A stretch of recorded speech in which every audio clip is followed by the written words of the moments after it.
Police ने आज साबिक वजीर मल्ला रेड्डी और उनके दामाद व मलकाजगिरी के रुकन असेंबली मर्री राजशेखर रेड्डी को गिरफ्तार कर लिया। ये लोग सुचित्रा स्क्वायर के पास एक अराजी के तनाज़े को लेकर एहतजाज कर रहे थे। ये पूरा मामला जब सामने आया जब करीब 15 अफराद एक अराजी पर कब्जा करने की कोशिश कर रहे थे। मुबैना तौर पर कांग्रेस पार्टी के विप लक्ष्मण अपने हामियों के साथ इस मकाम पर पहुंचे और एक अराजी पर कब्जा करने की मुबैना तौर पर कोशिश की।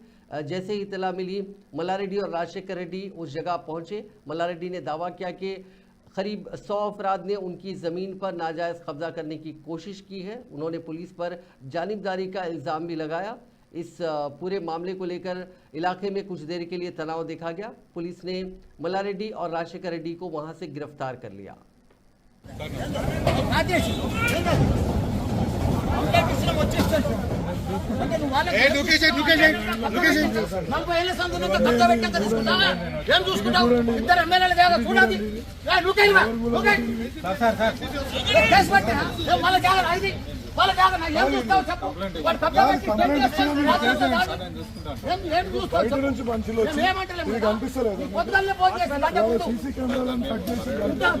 మనుషులు